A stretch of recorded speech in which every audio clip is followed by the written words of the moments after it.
Uma operação de combate às fraudes nos postos de combustíveis foi concluída hoje pelo PROCON. A fiscalização percorreu vários postos em Maceió e também no interior. E quem tem o balanço dessa ação é o repórter Neto Mota, que está conosco ao vivo. Neto, essa fiscalização buscava saber algum tipo de irregularidade, buscava esse tipo de irregularidade, também fiscalizava a questão do aumento do preço. Qual foi o intuito dessa pesquisa, Neto?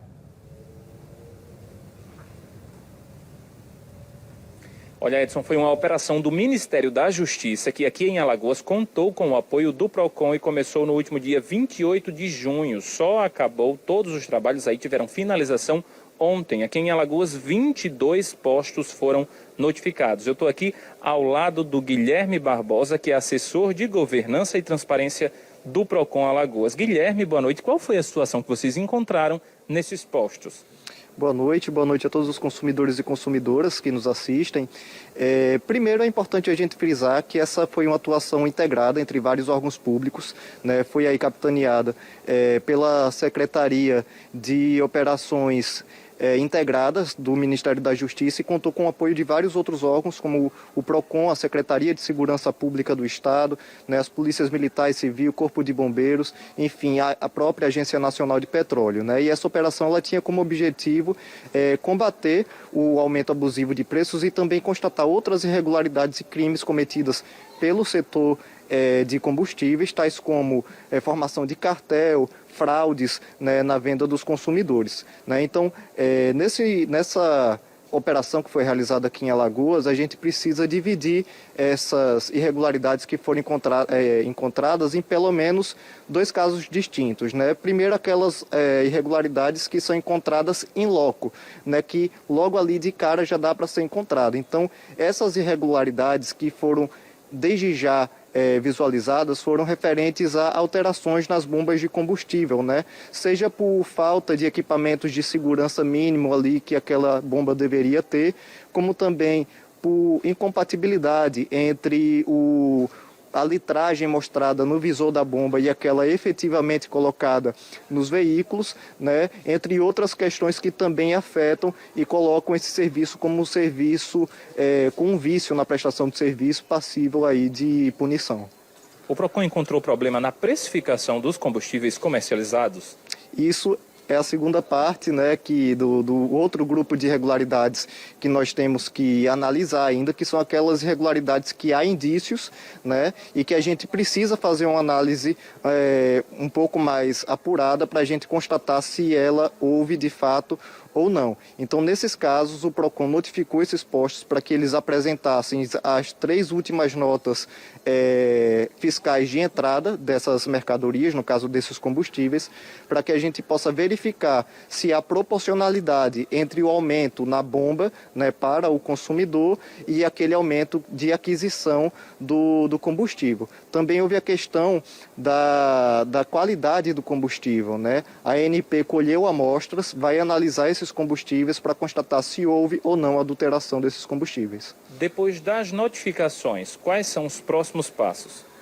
Olha, com a notificação é aberto um processo administrativo no PROCON. Essa empresa ela vai ter um prazo para poder apresentar seus esclarecimentos e após a apresentação dos esclarecimentos dessa empresa, esse processo ele vai passar para o nosso setor de decisão administrativa, que vai analisar esse processo e vai aplicar, se for o caso, a sanção cabível. Geralmente é uma multa que é aplicada ou até mesmo em casos mais graves a própria interdição do estabelecimento, né? Ou então a gente acata a defesa porque não foi constatado de fato nenhuma irregularidade e aquele processo é arquivado sem punição. Isso, obviamente, se a empresa estiver dentro dos conformes. Guilherme, a gente sabe que são muitos, 22 postos, mas já dá para dizer em quais regiões esses postos ficavam? Era na região metropolitana, Maceió? Olha, pelo fato de estarmos mais concentrados nessa região, na região metropolitana realmente houve a maior incidência. Mas isso não quer dizer que a gente deva desprezar também, que também há irregularidades no interior, né, que também devem ser consideradas, sobretudo porque no interior há muita integração de pessoal que fica viajando entre cidades vizinhas, né, e às vezes mora no município e abastece em outro. Então é importante que o pessoal também do interior tenha muito cuidado na hora de comprar seu combustível. Moura, sua pergunta. Perfeito, Neto. Eu acho, reforço essa importância de ter uma fiscalização constante, né? Claro que essa ação específica foi em parceria também com outros órgãos, mas eu queria saber o seguinte, o PROCON também está recebendo nesses últimos meses aí, que a gente teve uma variação muito grande do preço do combustível, muitas reclamações ou de preço abusivo ou de postos que mostram um preço e acabam cobrando do cliente um preço mais alto?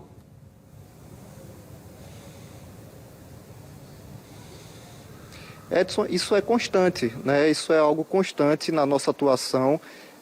O PROCON, ele todas as semanas praticamente efetua essas fiscalizações de preços, porque realmente é uma reclamação bastante recorrente lá no PROCON. Então a gente sempre tem, né, esse protocolo, podemos dizer assim, de visitar os postos, pedir as notas fiscais de entrada, para que a gente verifique se há proporcionalidade realmente entre o aumento, né, por parte da Petrobras, dos preços dos combustíveis que são adquiridos, e aquele aumento que é passado na bomba para o consumidor.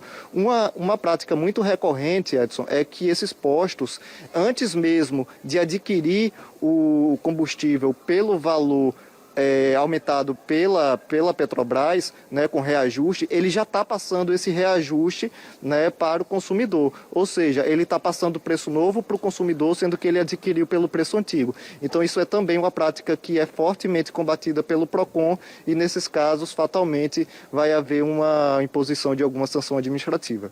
Ô Guilherme, aí no caso só é constatado isso com a comprovação desses documentos fiscais, ou seja, se de repente naquele dia ele já estava vendendo combustível, vamos dizer, a R$ 5,90, mas na verdade ele não tinha comprado o combustível ainda com esse novo aumento, esse posto pode ser punido.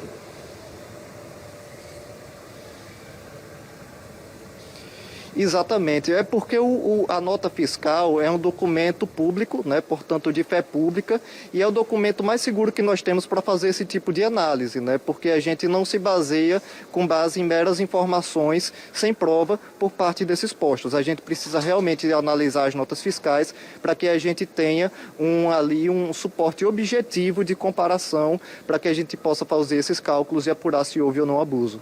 Guilherme, outra informação importante que o consumidor também tem que ficar atento é que ultimamente, né, os postos têm divulgado algumas ações específicas com descontos ou em aplicativos ou em formas de pagamento específicas de cada posto. E aí acabam colocando, né, mais visivelmente assim, aquele preço mais chamativo, mais barato.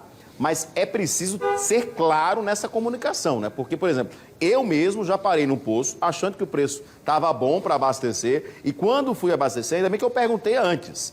O preço, na verdade, era se você tivesse um cartão, se você baixasse um aplicativo, enfim, complica um pouco a situação do consumidor. Se não tiver claro, também esse posto pode receber uma multa?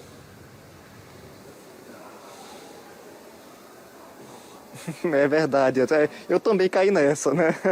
É uma prática que realmente vem acontecendo cada vez mais. Isso daí que se chama de propaganda enganosa, né? Os postos, eles colocam aquele preço ali muito mais barato em evidência para chamar o consumidor, e o consumidor muitas vezes desavisado na hora que vai pagar é que é informado que aquele valor é promocional e somente se enquadra, né, caso ele preencha ali alguns requisitos. Então, nada impede que o posto cobre valores diferentes de acordo com a forma de pagamento, né? Existe inclusive uma lei que permite isso, mas é importante que a informação esteja extremamente clara para o consumidor, para que ele não seja enganado. Então, nesses casos, o consumidor que se sentir lesado, tiver uma denúncia a oferecer, pode oferecer a denúncia para o PROCON, que a gente vai apurar e também punir nos termos da lei, se for comprovada a irregularidade.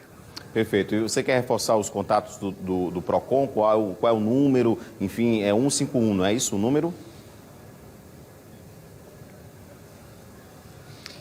Isso, nós temos o nosso número de telefone, tá? Que é 151, para falar com um de nossos atendentes. Nós também temos o nosso WhatsApp e o nosso autoatendimento, que fica no nosso site, que é procon.l.gov.br, tá? No nosso Instagram também constam todos os nossos meios de contato, e o consumidor também pode estar procurando ali pelo nosso Instagram para nos seguir nas redes sociais e acompanhar as nossas fiscalizações, que são ali divulgadas praticamente em tempo real.